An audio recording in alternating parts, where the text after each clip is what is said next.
हिंदी के 13 सेशंस में आपका मोस्ट वेलकम है गाइस। आपके घड़ी के बज चुके हैं 3, तो आप आ जाइए अब लाइव सेशन से जुड़ जाइए। जानते हैं कि इस टाइम कुछ स्टूडेंट्स होते हैं जो कॉलेज अटेंड करते हैं, कॉलेज टाइम में रहते हैं, बट डोंट माइंड, क्या आप बाद में भी पढ़ते हैं? मेन कमेंट बॉक्स में कमेंट करके बताएंगे। यानी कि अगर यहाँ पे लाइव सेशन से नहीं जुड़ पा रहे हैं, क्लासेस अटेंड किए हुए हैं, तो कोई बात नहीं, आपका क्लासेस स्टार्ट रहता है, बाद में आप नेक्स्ट टाइम देख लीजिए, लेकिन आप 5 एंड 7 PM पे तो मोस्टली ज़रूर पहुंचेंगे। नाउ अभी स्टार्ट किया जाता है। इसमें तो कोई गाइस है नहीं कि जो होमवर्क की बात किया जाए, क्योंकि एट फर्स्ट आपको यहाँ पे टोटली रस क्लियर कराया गया है। 3 वीडियो बनाया गया है। रस का डिस्क्रिप्शन बॉक्स में प्लेलिस्ट की लिंक दी गई है, आप जे देकर आप टोटली पढ़ सकते हैं। अब यहाँ पे 13 सेशंस में क्वेश्चन आंसर सॉल्व कराया जाएगा। कुछ गाइज कह रहे थे कि मैम क्वेश्चन आंसर कब से स्टार्ट हो रहे हैं। जस्ट यही जवाब, यही रिप्लाई था कि आपका टोटली रस कंप्लीट हो जाने के बाद पढ़ाया जाएगा। इसके एट फर्स्ट रस की मांग हो रही थी, पढ़ाया गया, टोटली आप पढ़ सकते हैं। और समास भी कंफर्म करा दिया गया है। आफ्टर दैट 2-3 दिन लेक्चर आपका क्वेश्चन आंसर का चलेगा, फिर से आपको संधि पढ़ाई जाएगी और संधि अलंकार सब कुछ आप विदाउट एनी हेजिटेशन पढ़ेंगे और सब कुछ मैटर क्लियर करेंगे। अब यहाँ पे गाइज होता है कि उत्तर प्रदेश में, सबसे पहले इसका आंसर देखेंगे कि क्वेश्चन का जवाब क्या होगा। ये आपको नाउ करना है कि उत्तर प्रदेश में कौन सी भाषा नहीं बोली जाती है। अभी क्या बोली जाती है और क्या नहीं बोली जाती है, नाउ यही स्टेप पूछा जाता है। तो भाषा शैली क्या है, सब कुछ यही टोटल मैटर करना है। इसका सही जवाब करेंगे। कितने गाइज इसका सही जवाब कर रहे हैं? बिल्कुल करते रहेंगे। और जितने भी सही ऑप्शन नंबर डी बता रहे हैं, सभी साथी सही हो जाएंगे कि उत्तर प्रदेश यानी कि यूपी में पहाड़ी भाषा नहीं बोली जाती है। बाकी ब्रज, अवधी, कन्नौजी सब कुछ टोटली बोली जाती है, लेकिन यहाँ पे पहाड़ी भाषा नहीं बोली जाती है। पहाड़ के लोग रहते नहीं, ऐसा इसलिए नहीं बोला जाता, पहाड़ी बोली ही नहीं जाती है। अब यहाँ पे सेकंड क्वेश्चन गाइज स्टार्ट होता है। सेकंड हो रहा है कि विराम चिन्ह प्रतीक है, इट्स मीन्स इक्वल टू। ये दिया गया है कि विराम चिन्ह, ये जो चिन्ह, ये जो मार्क दिया गया है, ये किसका प्रतीक है? चिन्ह तो दे दिया गया है, लेकिन किस चीज का प्रतीक है? विवरण का, लाघव, तुल्यता सूचक या फिर संयोजक चिन्ह। करेक्ट जवाब क्या होगा ना आपको बताना है। चलिए देखते हैं कितने गाइस सही आंसर इसका करते हैं। जितने भी साथी ऑप्शन बी बता रहे हैं, ये सभी सही हो जाएंगे। बिल्कुल मानी सी बात है भैया, इक्वल टू पढ़ते हैं। अभी हमने आपको हिंट भी दे दिया था, जितने पढ़ने वाले गाइस थे हिंट पा करके तुरंत आंसर कर लिए होंगे कि ये इक्वल टू का फॉर्म ही है। इक्वल टू मतलब क्या होता है? इक्वल यानी कि समान, सामान्यता सूचक यानी कि तुल्यता सूचक। समानता तुल्यता में कोई अंतर है? कुछ नहीं अंतर है। अगर पढ़ेंगे तो हिंदी बहुत इजी है, नहीं पढ़ेंगे तो हिंदी बहुत हार्ड लगती है। कुछ गाइस कहते हैं कि मैम मुझे हिंदी आती ही नहीं है। जब हिंदी नहीं आ रही है तो क्या इंग्लिश सोच रहे हैं, इंग्लिश लैंग्वेज लेकर के आप बीएड एंट्रेंस दे पाओगे? जिसमें आपके मन हो वही पढ़िए। लेकिन यहाँ पे आपको ये बताएंगे आपकी जानकारी के लिए, अगर हिंदी आप लेते हैं तो कबर आपको 15 क्वेश्चन आते हैं, यानी कि 50 क्वेश्चन, तो उसमें 47 तक क्वेश्चन तो आप करके आएंगे अगर वीडियो देखते रहेंगे तो। सिर्फ ये नहीं कि मैम पढ़ा रही हैं यहाँ से हम सोच रहे हैं, तो ऐसा कुछ जीरो पाओगे। ऐसा कंडीशन मत करिए। सेशंस डेली देखिए और पढ़िए, जो ना समझ में आए पूछिए। हिंदी में कोई बुक लेने की आपको ज़रूरत नहीं है। जिस तरह से आप जीके जीएस होता है कहीं से भी पुटअप कर लेता है, बट उसके लिए लुसेंट ज़रूरी होता है, नेसेसरी होता है। लेकिन हिंदी में कोई आपकी बुक्स लेने की ज़रूरत नहीं है। हम पढ़ा रहे हैं टोटली, आप यही अगर पढ़ते रहेंगे तो आपको बुक्स लेने की ज़रूरत नहीं पड़ेगी। कि निम्न में से अघोष वर्ड कौन सा है? अघोष वर्ड कौन सा होता है? ज, घ, क या फिर ग? अघोष वर्ड होगा ही होगा क्या? सबसे पहले तो आपको ये समझना चाहिए व्हाट इज अघोष वर्ड। पहले चेक करेंगे, यानी आंसर इसका देंगे कितने गाइस सही आंसर कर रहे हैं। अघोष क्या होता है? जैसे कि आप कर रहे हैं, ये एक चार्ट बनाया गया है। एक चार्ट में बता दिया गया है आपको टोटली कि अघोष वर्ड कौन सा होता है और कुछ उच्चारण शब्द कैसे देखते हैं कि क्या आप बोलते हैं और किस तरह से। अगर जैसे कोई भी स बोलते हैं तो दंती सकार हुआ, या फिर तालव्य से रिलेटेड हुआ, मतलब मूर्धन्य से 3 तो स इस तरफ के होते हैं, स श श, इस तरह से। इस शब्द पे भी उच्चारण शब्द जो कि हिंदी में ही संस्कृत से रिलेटेड होता है, सो आप चार्ट कंफर्म करेंगे नाउ, वो भी इसी में आपको क्लियर हो जाएगा। सेशंस बढ़िया लग रहा है। आगे चला जाए, फिर 3 हो चुका है। अब बात किया जाएगा फोर्थ में क्या होता है, प्रतिमान में समास। ये तो कंफर्म आपको बताना ही बताना चाहिए, ये कंफर्म होना चाहिए। अगर ये आंसर गलत किए तो मतलब आप समास का सेशंस देखे ही नहीं हो यार। समास इसलिए टोटली पढ़ा दिया गया है। अब इसमें पूछ रहा है कि प्रतिमान में समास है तत्पुरुष, द्वंद्व, अव्ययी भाव या फिर द्विगु, जिसे संख्यावाची कहते हैं। अब लो हिंट भी दे दिया, इसका मतलब नहीं है कि द्विगु ही होगा। देखते हैं क्या होता है। आप पहले आंसर तो करेंगे जी, बिल्कुल करते रहिए, आंसर सही जवाब इसका देते रहिए। जितने भी गाइस ऑप्शन बी बता रहे हैं सभी सही हो जाएंगे। अव्ययी भाव क्या होता है, पहले पद की प्रधानता होती है। प्रतिमान, अगर प्रतिमान में देखा जाए तो मान का कोई मतलब ही नहीं है, प्रति उसके प्रतिमान है। तो मान मतलब सम्मान, लेकिन किसके प्रति, उस इंसान कहते नहीं, उस इंसान के प्रति लगाव है। तो प्रति क्या है, मतलब उसके लिए, के लिए। तो मेन कौन हुआ, पहला पद प्रति हुआ। तो अव्ययी भाव इंडिकेट किया ना यार। समास अगर पढ़े होंगे तो आपको आता होगा, नहीं पढ़े हैं तो सेशन तुरंत खत्म हो, तुरंत आप होमवर्क देखिए और उसका आंसर जवाब करिए मेन कमेंट बॉक्स में। और तुरंत के तुरंत अभी के अभी प्लेलिस्ट दी गई है पूरी टोटली डिस्क्रिप्शन बॉक्स में, अभी जाइए और 9 समास पढ़ लीजिए। हम तो यही कहेंगे टोटली। जब आपको समास कंफर्म हो जाएगा तब दिक्कत नहीं आएगा, कोई भी कहीं से भी क्वेश्चन आंसर पूछा जाएगा तो नाउ आप उसका जवाब दे देंगे। अब ये होता है 5 क्वेश्चंस। अब तत्सम तद्भव, अब क्या कहेंगे मैम तत्सम तद्भव नहीं पढ़े हैं हम, तत्सम तद्भव ना पढ़े हो तो आप फर्स्ट एंड सेकंड सेशंस देखिए हिंदी का, ये 13 स्टार्ट है। तत्सम तद्भव बाकायदे ढंग से इसमें पढ़ा दिया गया है। जितने भी हमारे पुराने सभी साथी वो पढ़ के आए हैं और जो नए स्टूडेंट्स जुड़ रहे हैं वो जाके अभी डिस्क्रिप्शन बॉक्स में दिया गया है, सेशन नाउ पढ़ लीजिए पहले। टोटली पढ़ने के बाद आप क्लियर कर लेंगे। और तब भी ना आए तो ऑनलाइन मत समझिए, एज अ ऑफलाइन टीचर की तरह आप पूछिए, तुरंत आपको रिप्लाई ज़रूर दी जाएगी। यानी कि कोई भी क्वेश्चन हो, आप पढ़ रहे हो नहीं समझ में आया, वो स्टेप आपको नहीं क्लियर हो रहा है, तुरंत आप जुड़िए @ऑनलाइन क्लासेस करके। नीचे लिंक दी गई है डिस्क्रिप्शन बॉक्स में। टेलीग्राम पे भी ज्वाइन हो सकते हैं, मेन कमेंट बॉक्स है ही आपके लिए, लाइव चल रहा है और क्या चाहिए यार, सब कुछ तो आपके लिए प्रोवाइड किया गया है फ्री ऑफ कोर्सेस। आप कहीं से भी अपना डाउट्स क्लियर कर लीजिए, लेकिन पढ़ना है तो पढ़ना है। अब यहाँ पे होता है तत्सम शब्द है। तत्सम तद्भव आप जानते ही हो कि अमृत, माता, काठ या फिर आंचल। बहुत ही इजी 5 क्वेश्चंस का रिप्लाई करिए। चलिए गाइस, सो जितने भी गाइस ऑप्शन ए बता रहे हैं वो सभी सही हो जाएंगे। अमृत का क्या होता है कि माता, काठ, आंचल, ये सब कुछ टोटली आपका तद्भव है, तद्भव। अब यहाँ पे नहीं बताएंगे कि तद्भव किसे कहते हैं, तत्सम, क्योंकि इसीलिए कह रहे हैं फर्स्ट सेकंड सेशंस देखिए, आपको नाउ क्लियर हो जाएगा। हर एक थियोरी, हर एक क्वेश्चंस में, हर एक वीडियोस में नहीं बताई जाती हैं, क्योंकि जब वही टोटली आप पढ़ते रहेंगे सिर्फ आपका टाइम वेस्ट होगा, बाकी आप क्वेश्चन आंसर नहीं सीख सकेंगे। सो अमृत यहाँ पे आपका तत्सम होगा। तद्भव तत्सम सीखने के लिए फर्स्ट सेकंड ऑप्शन पढ़िए सेशंस को। अब यहाँ पे 6 गाइस जो आएगा, 6 क्या होता है कि पढ़ने में ठहरने के लिए, आप पढ़ाई कर रहे हो उसमें ठहरने के लिए जिन शब्दों का प्रयोग किया जाता है उन्हें कहते हैं पढ़ाई कर रहे हो उसमें ठहर जाते हो, थोड़ा 10 मिनट रेस्ट कर लो, फिर से माइंड रिफ्रेश हो जाता है। रिफ्रेश मतलब जानते हो तरोताज़ा, फिर से आप आ गए पढ़ने।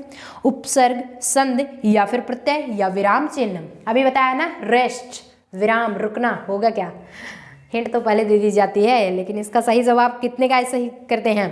जितने भी साथी विराम चिन्ह ऑप्शन बता रहे हैं वो सभी सही हो जाएंगे, क्योंकि विराम चिन्ह is the correct answer. Option number D is the correct answer. यहाँ पे जितने भी साथी विराम बता रहे हैं, क्योंकि आप अगर पढ़ रहे हो आफ्टर दैट ठहरना किससे रिलेटेड है, रेस्ट से। The rest is called to विराम, यानी कि आप रुक रहे हो, ठहर रहे हो। ये कंडीशंस आपके 6 क्लियर हुए। नाउ आगे बात किया जाएगा 7th में। 7th क्या होता है, थोड़ा सा फ्यूचर रिलेटेड हो जाता है। अगर बात किया जाए यहाँ पे टेंस क्या होता है कि how many types of tenses, tense कितने प्रकार के होते हैं, काल यानी कि टाइम, तो 3 टाइप्स ऑफ टेंसेस, वो आपको क्लियर होगा। Present, past and future. Present time जो चल रहा है, पास्ट जो बीत चुका है, फ्यूचर जो आने वाला है। तो वही पूछा है कि भविष्य में होने वाला के लिए एक शब्द है, भविष्य में जो होगा इट्स मीन्स फ्यूचर में होगा, अभी क्या होगा कंफर्म नहीं है। भविष्य में क्या होगा, अभी आप आज पढ़ रहे हो, जो पढ़ लिए पास्ट हो गया, और जो एग्जामिनेशन में मार्च में अप्रैल में जब एग्ज़ाम होगा सबसे पहले यूपी में होता है, तो आपके लिए वो फ्यूचर की कंडीशंस होगी। तो जिस दिन बैठेंगे वो तो प्रेजेंट कहलाएगा, लेकिन अभी बैठने वाले हैं ना तो पास्ट फ्यूचर होगा। भावी, गत, विगत या फिर आभास, इसका करेक्ट आंसर गाइस क्या होगा। 7 स्टार्ट है आपका जी, बिल्कुल अच्छी बात करते रहिए। यहाँ पे जितने भी गाइस भावी बता रहे हैं वो सभी सही हो जाएंगे। भावी क्यों, आप पूछिए भावी क्यों है मैम भावी इसलिए है भैया क्योंकि आप टोटली ये जानकारी चाहेंगे कि संभावना व्यक्त किया जा रहा है कि संभवता हो सकता है कि कल बारिश हो, तो आज तो आप सिर्फ संभावना कर सकते हो, भावी ये हो सकता है, ये कंडीशन हो सकती है, तो ये हुआ आपका फ्यूचर जो कि भविष्य में होने वाला, भावी घटित होने वाला कहलाता है। अब यहाँ पे 7 का हो चुका है, अब होगा 8 का, जबकि यहाँ पे गाइज आप ये भी आपको कंफर्म जवाब देना है क्योंकि आप रस भी पढ़ चुके हो। यही क्वेश्चन हम कहे थे, देख लीजिए आप जब बता रहे थे तब नहीं ध्यान दिए थे, हो सकता है कि ना ध्यान दिए हो कि मैम थियरी पढ़ा रहे हैं, थियरी थोड़ी क्या हुआ आएगा, उसमें तो ऑप्शनल आता है, सब्जेक्टिव नहीं आएगा।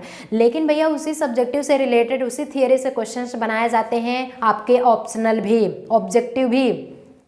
किस तरह से बनाए हैं जरा चलिए आज सीख लेते हैं कि हास्य रस का अस्थायी भाव क्या है। ऐसे ही सेम बताया गया था, हम बताए थे हास्य रस का अस्थायी भाव अगर यहाँ पे पूछा जाए, जैसे हास्य रस अगर दिया रहेगा हास्य रस तो उसका अस्थायी भाव हास, और हास अगर रस है तो उसका अस्थायी भाव हास, इसमें तो कोई डिफरेंस नहीं, हंसी होता है दोनों का मतलब।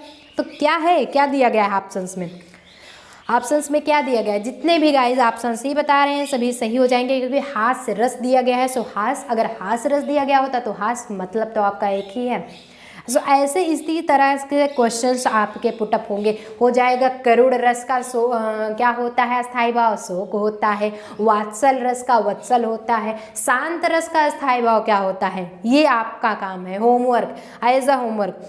जो स्किप किए हुए विदाउट स्किप किए हुए पढ़ रहे हैं उनको कंफर्म हो जाएगा शांत रस का अस्थायी भाव क्या होगा, और जो नहीं पढ़े हैं सेशंस को वो तो क्लियर नहीं कर पाएंगे। नाम आपका टॉप 10 पे आएगा सिर्फ तो सिर्फ सेशंस 14 में बताया जाएगा, लेकिन इस भी क्वेश्चंस का जवाब साथ साथ देखेंगे। 3 आंसर आपको क्वेश्चंस का जवाब देना है। शांत रस का अस्थायी भाव क्या होगा ये आप कंफर्म कर लेंगे। देखते हैं इसका सही जवाब कौन कौन करते हैं, और जो जो करेंगे उसका मतलब वही सेशंस को पढ़े हैं टोटली। अब होता है कि प्राक मुख किसका संधि विच्छेद है। अभी संधि विच्छेद टोटली नहीं कंफर्म कराया गया क्योंकि अभी जस्ट इसके बाद संधि विच्छेद ही हम पढ़ाएंगे, लेकिन आप सेशंस में कवर करते चलिए, 1-2 दिन के अंदर ही आपको कवर करा दिया जाएगा।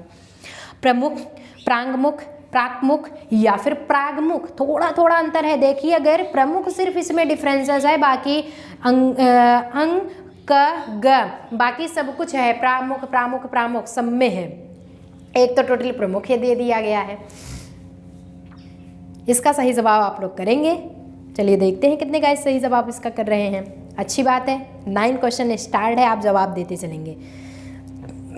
सो जितने भी गाइस आप ऑप्शन डी बता रहे हैं, सॉरी ऑप्शन सी, वो सभी सही हो जाएंगे। कि प्राक मुख मतलब क्या होता है, का ये आधा का मिला करके पूरा अंगा का रूप ले लेता है। प्रांग मुख इट्स मीन प्राक प्लस मुख, यानी कि प्रांग मुख, अ प्लस उ मिला रहा है, समझ में आ रहा है। सो संधि विच्छेद 1-2 दिन के अंदर ही आपको क्लियर कराया जाएगा। सो जिस तरह से समास और रस आपको टोटली क्लियर करा दिया गया, अब उसके अंतर्गत कोई भी क्वेश्चन आ जाए आपको छोड़ के नहीं आना है।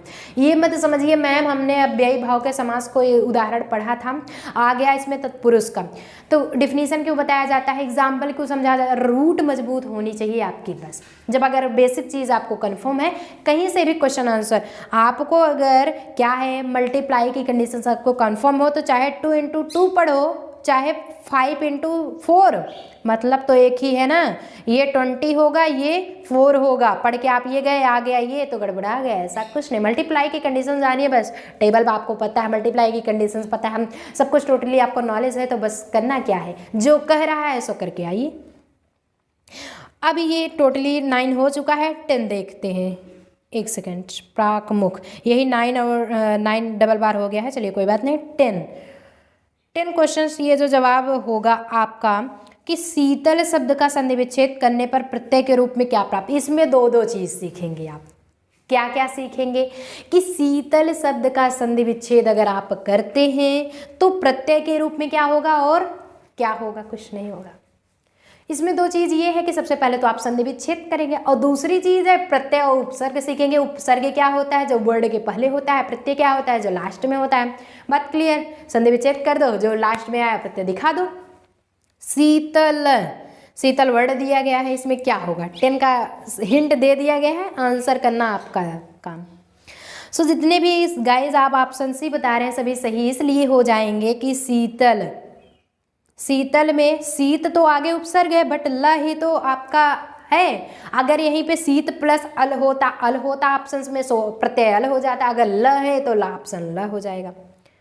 अल में वो भी अल ये वाला होता है, कहीं अकेला अल नहीं होता है। कहीं भी आप संस्कृत में लिखेंगे बताते वर्ड लास्ट टाइम में वो वर्ड हलंत के अनुसार अकॉर्डिंग दर्शाया जाता है। कहीं पे अगर आपको अल लिखा रहे और अल दोनों में सही पूछा जाएगा, हलंत दिया रहे, यही हमेशा सही होगा, ये गलत होगा। ये ध्यान दीजिए। हलंत पे इसीलिए कहते हैं punctuation is the main important in our life in studies time. पढ़ते समय जो पंक्चुएशन होता है, पंक्चुएशन अब बताएंगे। पंक्चुएशन पता है भैया आप लोगों को। पंक्चुएशन ये होता है कामा बिंदु फुल स्टॉप, कहाँ पे मार्किंग क्या करनी है, क्या कैसे मार्किंग करनी है, वही पंक्चुएशन कहलाता है। टोटली पंक्चुएशन हिंदी और इंग्लिश में सब कुछ अलग अलग होता है। सो वो तो पढ़ लेंगे, वो बेसिक चीज़ है, 7-8 क्लासों वाली है, वो तो कंफर्म नहीं कराना। आप लोग कम से कम बीएड के एग्जाम में बैठने जा रहे हो। सो चलिए 11 क्वेश्चन आपका स्टार्ट होगा। 11 में क्या होता है, यहाँ पे 11 क्वेश्चंस जो है निषिद्ध के लिए सही विलोम शब्द है। अब विलोम और पर्यायवाची छोटी छोटी चीज़ें हैं बट यहाँ पे आपसे पुटअप हो जाती हैं। कुछ गाइस कहेंगे अरे अब हम विलोम पढ़ेंगे, अरे हम पर्यायवाची, यही सब बेसिक चीज़ें तो आपसे पूछी जाती हैं यार। अगर पढ़े हैं अच्छे ढंग से बढ़िया से, इसलिए कहा जाता है कि जो भी क्लासेस पढ़िए सिर्फ पास होने के लिए नहीं, जानकारी अचीव करने के लिए, नॉलेज अचीव करने के लिए। जिस दिन पढ़ेंगे कॉम्पिटिटिव एग्जाम्स में हमेशा आप आगे रहेंगे, हमेशा क्रैक करते रहेंगे। निषिद्ध के लिए सही विलोम क्या होगा, सिद्ध, विहित, अनिषिद्ध या फिर घृणित। इसका सही जवाब गाइस क्या होगा। चलिए 11 आपका स्टार्ट है और आप करेक्ट आंसर इसका करते चलेंगे। सो जितने भी गाइज ऑप्शन नंबर सी कर रहे हैं वो सभी सही हो जाएंगे। निषिद्ध का कोई अनिषिद्ध कर देता है, क्या सही चीज़ थोड़ी है कि समान असमान ही कर देंगे। हो सकता है समान को विषम भी तो कहा जाता है ना, समझ रहे हैं। तो डिवाइडेड कुछ होता है, इसलिए पढ़ने की कोशिश करिए। जितने अभ्यास करेंगे उतना आगे बढ़ेंगे। Practice is the most important. Practice जो अभ्यास होता है बहुत इंपॉर्टेंट। सो निषिद्ध के लिए सही विलोम शब्द विहित होगा, ये कंफर्म करिए। इसमें कोई रूल नहीं है कि मैम इसे रूल बता दीजिए और हम लर्न कर लें, कभी बोले ना। तो जितना रूल यही होगा, प्रैक्टिस जितना करोगे उतना आएगा। लड़के हंस रहे होंगे, अब बताइए कैसी है। सब सिंपल हिंदी में पुटअप होते हैं बट यहीं पे प्रेजेंस ऑफ माइंड आपका IQ चेक किया जाता है। IQ यानी कि प्रेजेंस ऑफ माइंड आपका चेक होता है कि कितना है IQ। वैसे तो 163 आपका क्या होता है, 100% की कंडीशंस सही होता है। तो लड़के हंस रहे होंगे, यह वाक्य किस वाच्य में है, किस वाच्य में, अब बताइए कौन सा वाच्य है। कर्तवाच्य। और वाच्य क्या होता है पता होगा, वॉइस। इंग्लिश में पढ़े हैं voice. It's means voice 2 types का होता है। अगर बात किया जाए वॉइस 2 टाइप्स का, एक तो कर्त्य, एक कर्मवाच्य, एक्टिव वॉइस, पैसिव वॉइस। लेकिन यहाँ पे हिंदी की बात हो रही है, जरा हटके, सारे मैटर से हटके।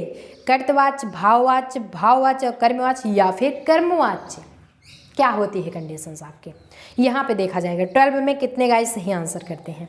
सो जितने भी गाइस ऑप्शन ए बता रहे हैं वो सभी सही हो जाएंगे। अब यहाँ पे ध्यान देंगे कि कर्तवाच्य मैम कैसे हो गया है कि लड़के हंस रहे होंगे। हंस रहे हैं तो हंसना एक क्रिया हुई, वर्ब हुआ। हंसना, खाना पीना, नहाना धोना, रोना उठना बैठना, जागना सोना, पढ़ाना लिखना पढ़ना, सारी चीज़ें ये सब क्या है, करना। यानी कि आप कर रहे हो, काम कर रहे हो, तो कर्तवाच्य हुए ना। सेशंस बढ़िया लग रहा है, थम्स अप दे करके नाउ शेयर भी करते चलेंगे जिससे और भी साथी आकर के इसमें ज्वाइन हो सकें। समझते हैं कि आप इस टाइम आप कॉलेज में अटेंड होंगे लेकिन बाद में तो पढ़ सकते हो ना, बाद में पढ़िए, जो डाउट्स हो क्लियर कीजिए। ये टोटली 12 हो गया। अब 13, देखने में तो बहुत ईजी लग रहा था और प्रेजेंस ऑफ माइंड फटाक से यूज़ कर लिया कि लोगों ने उसे मार मार कर अधमरा कर दिया। अब दिया गया रेखांकित शब्द का क्या मतलब, अधमरा के नीचे अगर देखें तो अध के नीचे अंडरलाइन किया गया, इसलिए हमने जस्ट पूरे पे अंडरलाइन नहीं किया जिससे आप समझते रहें। अध पे अंडरलाइन किया गया है, संज्ञा, उपसर्ग, प्रत्यय या फिर अव्यय क्या है, मरा पे भी नहीं है, सिर्फ अध पे है।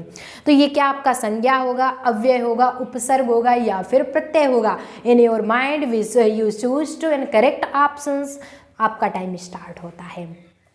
13 क्या होता है, जितने भी साथी ऑप्शन बी बता रहे हैं वो सभी सही हो जाएंगे। इतना इजी है, बताइए भैया। अगर आप फर्स्ट सेकंड सेशंस जितने भी हमसे पुराने स्टूडेंट्स जुड़े हुए हैं वो सभी तो जान ही रहे हैं। अगर आपको, चलिए उसे छोड़िए, अगर आपको यहीं पे बता दिया जाता है कि अधमरा वर्ड दिया गया है, इसमें आपको उपसर्ग और प्रत्यय तोड़ना है, तो उपसर्ग अध होगा क्योंकि आगे का वर्ड उपसर्ग, और मरा जो होगा प्रत्यय होगा। पूछा क्या गया, अंडरलाइन सिर्फ अध पे किया गया है, तो अध ना तो संज्ञा है, ना अव्यय, ना प्रत्यय, ये है उपसर्ग।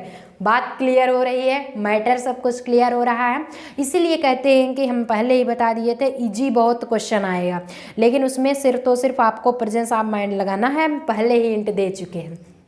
छोटी छोटी चीज़ें पे यहाँ पे होता है कि आपका 2 मार्क्स ले आ देता है। अब बताइए, जो ध्यान दिया आपका 2 मार्क्स फटाक से मिल गया। और कितना माइनस मार्किंग भी होती है, तुक्के लगाने की कोशिश मत कीजिएगा गाइज कि 10 सही करके आओ 5 गलत कर दो, सब एकदम चौपट करके आ जाओ, ऐसा नहीं करना है। तुक्के लगाने की कोशिश नहीं करेंगे, उससे बेटर है कि सोचे समझने की शक्ति बढ़ाइए और अभी से पढ़ना स्टार्ट कर दीजिए, नहीं तो वही कंडीशंस हो गए तुक्के लगाने वाली। और तुक्के लगाए कि एकदम लॉस में गए, नीचे से टॉपर बनोगे, ऊपर से नहीं, नीचे से टॉपर बनने वाला हर समय नीचे ही रह जाता है।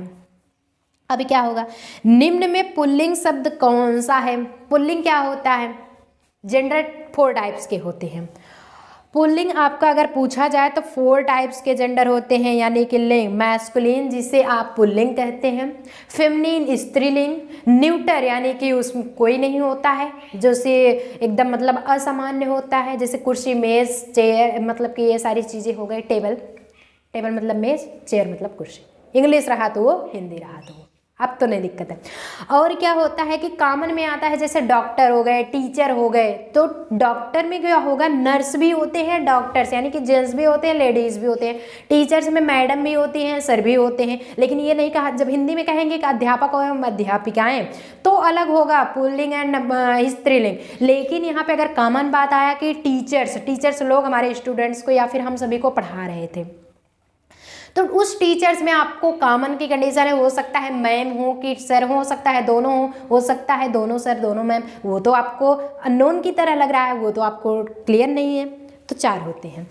तो यहाँ पे पूछा है कि निम्न में पुल्लिंग कौन शब्द है। ओनली पुल्लिंग यानी कि what is gender, what is gender. Pulling में 4 टाइप्स के जेंडर होते हैं, तो पुल्लिंग पूछा गया है, यानी कि मैस्कुलिन जेंडर की बात किया जा रहा है यहाँ पे। दया, प्रार्थना, वाव या फिर नेत्र, सारी चीज़ें। दया यहाँ पे एक तो भावना हो गई, प्रार्थना एक रिक्वेस्ट से, वाव जो है ये भी नेचुरली चीज़ है, नेत्र तो आपके फिजिकली अटेंड करता है। लेकिन इसी में कंडीशंस आपका हो जाएगा कि कौन सा पुल्लिंग है। अब तो इतना हिंट दे दिया गया है ना, अब तो करेक्ट आंसर आप लोग कल ही लेंगे। जितने भी गाइज आप सभी साथी बता रहे हैं ऑप्शन नंबर डी, वो सभी सही हो जाएंगे, क्योंकि नेत्र जो होता है वो पुल्लिंग है, स्त्रीलिंग में कभी नहीं आएगा। अब चलिए स्टार्ट करते हैं कि नेत्र यानी कि आँख, कान, नाक क्या क्या होता है, पुल्लिंग में आता है या फिर मैस्कुलिन, ऐसी सारी चीज़ें आपसे पूछेंगे। आपके ही शरीर में आँखें हैं, लेकिन आपको नहीं पता है कि वो पुल्लिंग है कि स्त्रीलिंग है, कॉमन है कि न्यूटर है, कुछ नहीं पता है। पढ़ोगे, जितना प्रैक्टिस आप लोग करेंगे उतना ही आगे बढ़ेंगे। इसलिए कहते हैं कि practice is the most important. Physically में ही है बट आपको पता नहीं है। कौन सा शब्द वृद्धि स्वर संधि है। वृद्धि स्वर संधि क्या होता है, संधि टोटली 2 दिन में 3 दिन में कवर कराया जाएगा, डोंट माइंड, लेकिन पढ़ते रहो, क्वेश्चन आंसर आप लोग करते रहिए, समझते रहिए।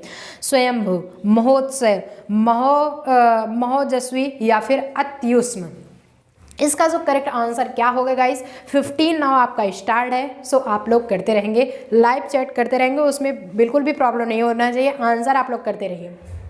सो जितने भी साथी ऑप्शन नंबर डी बता रहे हैं वो सभी सही हो जाएंगे, क्योंकि महोजस्वी कौन सा शब्द जो है वृद्धि स्वर संधि है? स्वर संधि पूछ रहा है, वो भी वृद्धि। अब यहाँ पे आपकी जानकारी के लिए अगर बताएं कि स्वर संधि कितने टाइप्स का होता है, सबसे पहले तो संधि कितने टाइप का ये क्लियर करेंगे। और संधि 3 प्रकार का होता है, स्वर्ग, व्यंजन एंड विसर्ग, 3 प्रकार की संधि होती है। अब स्वर संधि में कितने टाइप्स का होता है? 5 प्रकार का होता है। उसी 5 प्रकार में वृद्धि स्वर संधि पूछा गया है भैया। वृद्धि स्वर संधि क्या है? महोजस्वी, इसका आप पढ़ते रहेंगे। 9 अभी आपको 2-3 दिन में कवर कराया जाएगा, सो टोटली आप उसे कंसल्ट कर लेंगे। महोजस्वी यानी कि महा प्लस ओजस्वी, इसका अगर संधि विच्छेद करें तो होगा क्या? लिखेंगे महा प्लस ओजस्वी, महोजस्वी।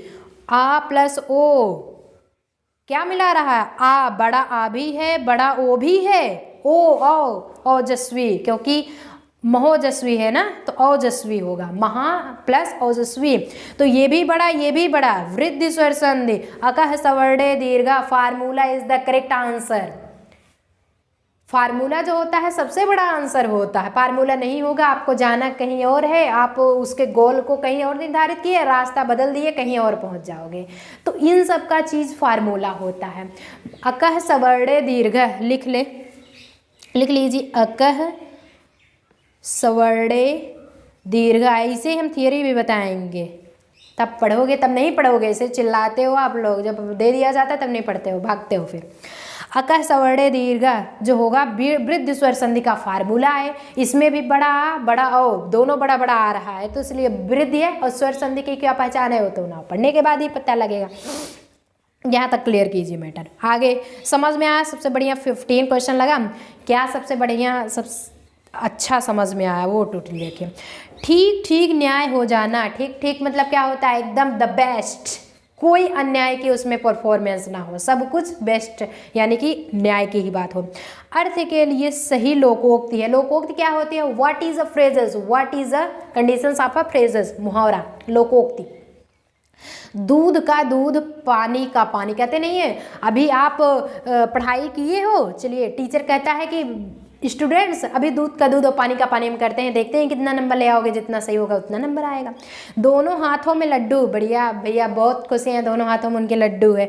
ढोल के भीतर पोल, या फिर 2 लड़े तीसरा ले उड़े। ये क्या है? ये तो समास का हाल है, जैसे कि 2 अव्ययी मतलब ना होकर के कोई तीसरा अन्य पद प्रदान हो जाता है। कौन सा समास होता है? लाइव चैट करते रहेंगे, कौन सा समास होता है गाइस, ये आपको कंफर्म होना चाहिए। ठीक ठीक न्याय हो जाना। क्वेश्चन आपका 16 स्टार्ट है। सो जितने भी गाइज ऑप्शन ए बता रहे हैं वो सभी सही हो जाएंगे कि दूध का दूध, पानी का पानी होना। लोकोक्त मुहावरा भी पढ़ते चलेंगे। जितने भी गाइज मुहावरा कंडीशन कंफर्म किया उनको पता है कि दूध का दूध, पानी का पानी होना, इट्स मीन्स न्याय ठीक ठीक से होना। अब 17 क्वेश्चन आपका स्टार्ट होता है। 17 में पत्थर के लिए सही पर्यायवाची शब्दों के चुनिए। पत्थर के लिए 3 वर्ड दिए गए हैं, इसमें से हर वो तीनों वर्ड कौन सा सही है ना, वही ऑप्शन आपको चूज करना है। प्रस्तर, पाषाण या फिर उपल। प्रस्तर, पाषाण, उत्पल। प्रस्तर हम तो ये देख रहे हैं कि प्रस्तर पाषाण हर तीनों में दिया गया है। प्रस्तर पाषाण, बस इसमें प्लस्तर दे दिया गया है। कोई दीवार नहीं जो प्लस्तर आप करा रहे हो, प्लास्टर ऐसा सब कुछ अलग होता है। पाषाण, पाषाण भी सेम है। उपल, उपल, उत्पल, उपल क्या होगा आखिर? इसका करेक्ट आंसर गाइज क्या होगा? 17 क्वेश्चन स्टार्ट है, इसका करेक्ट आंसर आपको करना है। जितने भी साथी ऑप्शन नंबर सी बता रहे हैं वो सभी सही हो जाएंगे कि प्रस्तर, पाषाण, उपल ये पत्थर का पर्यायवाची होता है। जितने भी गाइज ये कर रहे हैं वो सभी सही होंगे, उसमें उनका कोई भी डाउट्स नहीं है। सेशंस बढ़िया लग रहा है, थम्स अप करते चलेंगे और ज़्यादा से ज़्यादा सेशंस को शेयर भी करते चलेंगे आप लोग। अब ये होता है 17 स्टार्ट कर दिया जाता है। 18 की बात किया जाएगा कि बैरवे किस प्रकार का छंद है। एक बैरवे छंद भी तो होता है ना, छंद भी पढ़ाया जाएगा, डोंट माइंड। कि वर्णिक छंद, विषम छंद, मात्रिक अर्धसम या फिर मात्रिक सम छंद क्या होगा टोटली? तो समास और आपका रस कंफर्म कराया गया है। संधि, विच्छेद और फिर से आपका छंद और अलंकार ये बचा हुआ है। ये भी टोटली जल्द ही आपको 2-4 दिन में स्टार्ट किया जाएगा और सब पढ़ेंगे। स्टार्ट किया जाएगा 2-3 लेक्चर जितना भी होगा साथ ही पढ़ाएंगे हम, कहीं इधर उधर नहीं, तब तक क्वेश्चन आंसर करते रहिए। 18 का सही जवाब क्या होगा गाइज? सो जितने भी साथी ऑप्शन नंबर सी बता रहे हैं वो सभी सही हो जाएंगे कि बैरवे जो होता है, बैरवे, हरगीत का, ये सारी चीज़ें मात्रिक अर्धछंद होते हैं। मात्रिक मतलब में हर में मात्रा होती है तो कंफर्म है, लेकिन अर्ध समछंद और समछंद, सम क्या होता है पूरा टोटली होता है, अर्ध सम जिसमें आधा होता है ना, वो तो पढ़ के आपको पता चलेगा, ऐसे समझाने पे बिल्कुल आपको नहीं आएगा। अब यहाँ पे होता है गाइज 19 क्वेश्चन स्टार्ट होता है। सो 19 क्या है, उसका लड़का लंबा है में विशेषण का चयन कीजिए। आप एक बात ये जान लीजिए कि सबसे पहले विशेषण की जानकारी फाइंड कर लीजिए। विशेषण की जानकारी अगर अचीव होगा तो आपको पता होगा कि विशेषण क्या होता है। जब आप किसी चीज़ की विशेषता बतलाते हैं तो वो जो चीज़, जैसे कि उसका लड़का लंबा है तो किसका, उसका, ये अलग चीज़ है। कौन लंबा है, लड़का लंबा है, ये सारी कोई भी चीज़ नहीं रखता है। विशेषता है कि वो लड़का जो है लंबा है। विशेषता उसकी विशेषण क्या है, उसकी विशेषता है कि वो लड़का लंबा है, हाइट उसकी लंबी है। तो विशेषण यही चीज़ हुआ, ये हुआ। मैं विशेषण का चयन क्या होगा, लड़का लंबा, उसका उपयुक्त में से कोई नहीं। अब तो समझ में आ गया होगा आपको। 19 करते चलिए देख लेते हैं कितने गाइस, अब भी बता लेते हैं कि option number B is the correct answer. लंबा जो है उसकी विशेषता है, उसका तो सर्वनाम हो गया, लड़का तो आपका प्रोनाउन हो गया, वो भी कौन सा, प्रॉपर नाउन, यानी कि व्यक्तिवाचक संज्ञा की बता रहा है। लेकिन यहाँ पे लंबा जो है वो विशेषण है कि उसकी विशेषता बतलाई जा रही है, किसकी, लड़के की, ये अलग चीज़ है, ये क्रिया विशेषण होगा। लेकिन यहाँ पे विशेषण जो होगा वो लंबा है, उसकी हाइट जो है वो लंबी है। नाउ नेक्स्ट जब स्टार्ट होता है आपका 20 क्वेश्चन। 20 में क्या होता है, क्वेश्चन में आपके दिया गया है अकॉर्डिंग कि गंगा तट पर कुछ लोग भजन कर रहे थे। ये आपका ना क्वेश्चन होता है कि गंगा तट पर, और ये भी थोड़ा सा आपको यही रेखांकित वाला वर्ड है कि रेखांकित शब्द में कौन सा, अभी तो सिर्फ पूछा था कौन सा वर्ड होगा, तो आप आगे का पद उपसर्ग बताए थे, लेकिन इसमें गाइस समास पूछ लिया है, और समास में नो प्रॉब्लम, समास आप पढ़ के आ गए हो।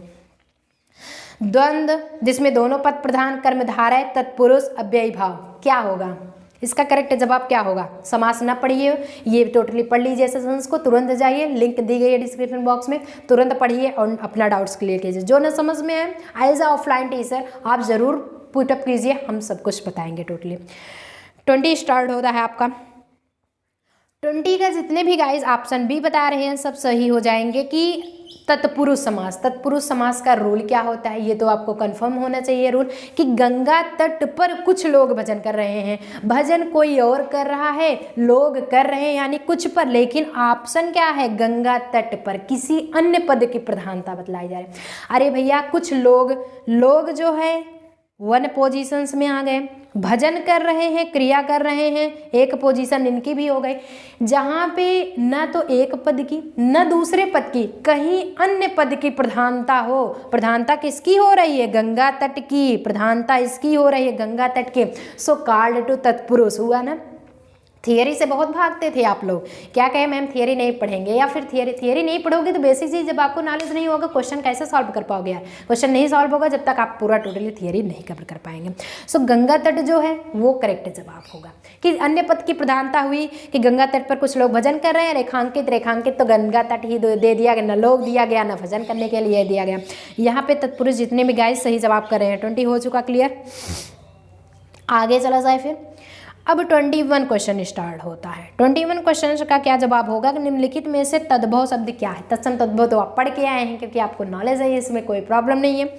ज्योत्सना, परीक्षा, श्रेष्ठी या फिर आँख, इसका जो करेक्ट जवाब क्या होगा। चलिए गाइस इसका सही जवाब करते रहिए, 2-3 क्वेश्चन और पढ़िए, होमवर्क लीजिए, हंसती खुशी आप जाइए। नेक्स्ट टाइम फिर आप आइएगा, फिर 5 PM पे आ जाइए। क्लासेस आपका जीके का चलने वाला है। 21 जी बिल्कुल करते रहिए। जितने भी ऑप्शन डी कर रहे हैं वो सभी सही हो जाएंगे। आँख अभी बताया गया था, पुल्लिंग भी है। और निम्नलिखित में से तद्भव की बात किया जाए तो आँख है। बाकी ज्योत्सना, परीक्षा, श्रेष्ठी सब क्या है, तत्सम वर्ड है। तद्भव तत्सम आप क्लियर कर चुके हैं। अब यहाँ पे एक वर्ड आता है कि आपकी हार्दिक इच्छा। हार्दिक इच्छा के लिए उपयुक्त शब्द क्या है, उपरयुक्त, यानी कि ऊपर दिए गए ये जो सारे टोटली उपयुक्त दिए गए, एक दो और वर्ड होता है उपरयुक्त एंड उपयुक्त में क्या डिफरेंसेस होता है। उपयुक्त मतलब सभी चीज़ जो उपयुक्त हैं, आपके लेवल की हैं, यानी कि जो सारी चीज़ें दी गई हैं। और उपरयुक्त मतलब ऊपर, उपर्युक्त मतलब ऊपर, लेकिन उपयुक्त मतलब जो आपके लिए उपयुक्त हैं, जो आपके लिए सिर्फ दी गई हैं। ये सिर्फ इतने र में अंतर है, इतना चीज़ें का। अब चलिए इसका आंसर करिए करेक्ट जवाब का। बता रहा है कि हार्दिक इच्छा के लिए उपयुक्त शब्द क्या होगा? अभिलाषा, इच्छा, वासना या फिर आकांक्षा। इसका करेक्ट जवाब क्या होगा? 22 स्टार्ट है आपका। जी बिल्कुल करते रहिए, जितने भी गाइज आप कर रहे हैं ऑप्शन ए सभी सही हो जाएंगे। अभिलाषा इज द करेक्ट आंसर। अभिलाषा मतलब होती है आपकी हार्दिक इच्छा, यानी कि आपकी हार्दिक इच्छा है कि आप एग्जामिनेशंस में क्रैक कर जाइए, तो उसके लिए आपको मेहनत करनी पड़ेगी, और अब मेहनत किए तो आपकी अभिलाषा परिपूर्ण हो गई, पूर्ण हो गई, वो कंप्लीटेड की कंडीशंस होगी। अब नाउ यहाँ पे हो जाता है आपका 23 स्टार्ट हो रहा है, जो कि आपके लिए लास्ट क्वेश्चन होता है सॉल्व करने के लिए। आफ्टर दैट 2 क्वेश्चन और एक दिया गया है शांत रस का स्थायी भाव क्या होगा, ये पूछा गया था। बालक इस पुस्तकालय में पढ़ रहा है, 1 सेकेंड, ये देखिए, अब देखिए कि बालक इस पुस्तकालय में पढ़ रहा है, वाक्य में क्रिया है, कौन सी क्रिया है, कौन सा वर्ब है? संयुक्त, अकर्मक, सहायक या फिर सकर्मक। इसका जो करेक्ट जवाब क्या होगा गाइस, कि बालक इस पुस्तकालय में पढ़ रहा है, चलिए पढ़ रहा है, वाक्य में कौन सी क्रिया है? संयुक्त है, अकर्मक, सहायक या फिर सकर्मक। तो काम कर रहा है, अकर्मक होगा सकर्मक, ये तो पहले आप ध्यान दीजिए। तो यहाँ पे क्या होगा? अकर्मक। अकर्मक क्यों होगा? पुस्तकालय दिया गया है, बालक इस पुस्तकालय में पढ़ रहा है, तब तो वर्क कर रहा है, लेकिन वाक्य में कौन सी क्रिया है? पढ़ना, उठना, बैठना, खाना पीना आपके वर्ब हुए, तो इसमें जो होगा आपका क्रिया कौन सा होगा, ये ध्यान देंगे। तो सकर्मक, अकर्मक, इसमें जो करेक्ट आंसर होगा ये सकर्मक ही होगा, क्योंकि आप यहाँ पर बताया गया है कि वो काम कर रहा है, वो जो है काम अगर सो रहा होता सो अकर्मक होता, क्योंकि कोई वर्क ही नहीं कर रहा, लेकिन सकर्मक यानी कि अच्छा काम वो कर रहा है। तो बालक इस पुस्तकालय में पढ़ रहा है, पढ़ रहा है तो अच्छी वर्क है, पढ़ना तो जग के ही तो पढ़ेगा, सो के तो पढ़ नहीं रहा, तो यहाँ पे सकर्मक इज द करेक्ट आंसर। अब गाइस बात होता है 24 का, टेक स्क्रीनशॉट, तुरंत रखिए स्क्रीनशॉट एज योर होमवर्क, आपके लिए होमवर्क, कि कृषाणु का पर्यायवाची शब्द कौन सा नहीं होगा? वायुसखा, अतुल, धूमकेतु या फिर पावक। अब यहीं पे साथ साथ ये भी स्क्रीनशॉट रख लीजिए, ये भी एज अ होमवर्क। 25 क्वेश्चन। सिर पे बैठो काग, आंख दो खात निखारत, पंक्ति में कौन सा रस है? विभत्स है, रौद्र, अद्भुत या फिर वीर। रस पढ़ाया गया है, न पढ़े हों अभी के अभी जाइए, जो भी स्टूडेंट्स नहीं पढ़े हैं और जो स्किप कर रहे हैं उनको तो पढ़ना ही नहीं है, उनको सिर्फ आते हैं और देख के चले जाते हैं। अब यहाँ पे स्टार्ट किया जाए 25 क्वेश्चंस का। सो 25 क्वेश्चंस में ये कौन सा होता है? साथ साथ आप एक 26 भी रख लीजिए होमवर्क के लिए, कि शांत रस लिखेंगे, शांत रस का अस्थाई भाव, अस्थाई भाव क्या है? ऑप्शन नहीं इसमें दिया जाएगा, ये विदाउट ऑप्शन रहेगा, ये विदाउट ऑप्शन रहेगा। हो सकता है ऑप्शन दे भी देते हैं, लेकिन बट आपको आना भी चाहिए। तो शांत रस का जो अस्थाई भाव क्या होगा? अब यहाँ तक आज टोटली मैटर क्लियर हो गया, कोई दिक्कत तो है नहीं, बस चलने की देरी है। सो आज के सेशंस के लिए बस बाय बाय, मिलते हैं नेक्स्ट सेशंस में, ऐसे इंटरेस्टिंग वीडियो फिर लेकर के आएंगे। लेकिन होमवर्क जो भी गाइस मेन कमेंट बॉक्स में कमेंट किए रहेंगे उनका टॉप 10 पे नाम जरूर आएगा, वो लेक्चर नंबर 14 में बताया जाएगा, अभी नहीं बताया जाएगा, देखते हैं 13 में कितने गाइस आंसर करते हैं। सो चला जाए फिर, till then all the very best.